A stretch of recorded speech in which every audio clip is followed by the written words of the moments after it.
L'Oreal has the lowdown. Yeah, you got that low down. On the morning hustle.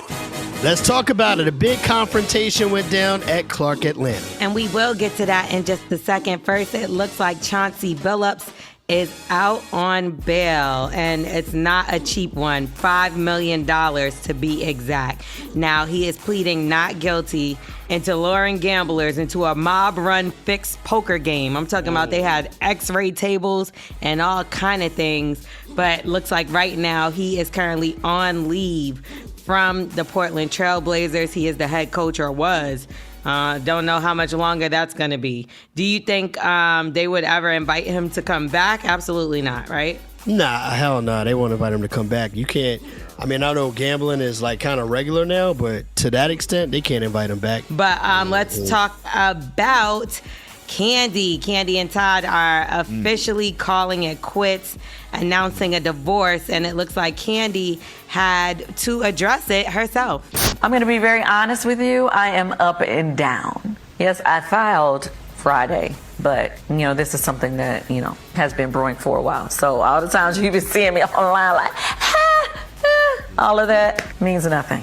Which is crazy because just what was it? 2 weeks ago, BravoCon happened, and at BravoCon, Kandi received the Lifetime Achievement Award. And while she was there, Todd was there, and she gave like this long, heartfelt speech, and she was like, you earned this award too. So how fitting is it that just the next week they announced that the two of them are getting divorced? But I will say, remember the whole controversy they had on the show? We know that he signed that prenup. She does not want to pay any spousal support, and I believe in that prenup, that makes it clear. So now they're just focusing on, taking care of the children. Y'all didn't notice how she was looking at me when she was in the studio? No, she was not looking at you. Well, I didn't see that, for real. actually. Now, y'all had to go back and look at the cameras, man. She was giving me a look, and I was wondering what was going on, man. You are delusional. Anyway, well, you know that Alton is not the only one happy about this situation. Obviously, Mama Joyce,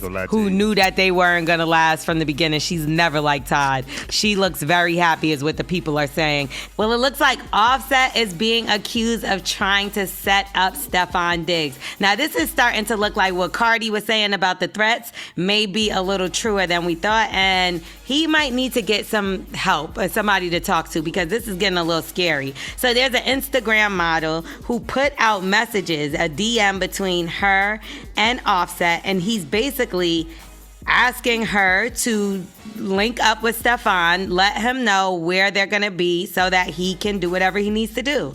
Is that not crazy? That is kind of wild, man. That is a wild situation. Honestly, man, as everything continues to go on with Offset and Cardi B, I just wish it would chill and he would stop being in the headlines. Yes, well, he told this woman, Jordan Gore, exactly this.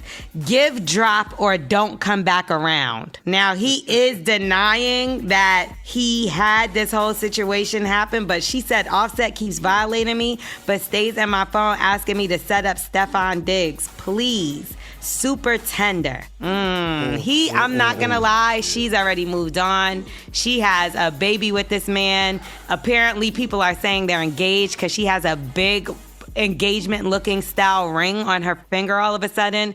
Offset is gonna have to move on. Now let me tell you something I'm not so happy with. A situation went down with a Morehouse student who's 21 years old where he decided to choke a woman that goes to Clark Atlanta. Now this was all over a situation that happened on a shuttle where, people got a little too close and he ended up stepping on the young lady. She in turn told him to apologize. His girlfriend got a little aggressive with her, apparently mushed her, and then this happened. I said, kill you. Let her go. I'm not the one. There was people around. They tried to break it up. He was very, very aggressive, and now he is being charged with aggravated assault and terroristic threats. I wish, aside from the charges, get all the charges you're supposed to get, and I wish they would put him in the middle of a circle with about 10 dudes, and all the dudes could just whoop his ass as well. Like, that's the type of stuff he needs to feel. Or let them choke him out till he can't breathe. I'm mad they didn't do that in the first place. It was a lot of dudes out there, and it was just like, y'all was soft with him. Y'all should have knocked him out. Yeah, but I guess facts. when you're looking at the altercation situation, it does look like, and to say you have nothing to do with it, it does look like two women fighting. Now, when he got involved, I get it, but we've seen many of people try to stand up and help and defend somebody, and they end up the one shot, killed, or hurt. Yeah. You know, so that's why they probably didn't help. But they did end up pulling him off of her at some point, and justice needs to be served. So I don't think that this child should be able to go back to that school. I know it's unfortunate.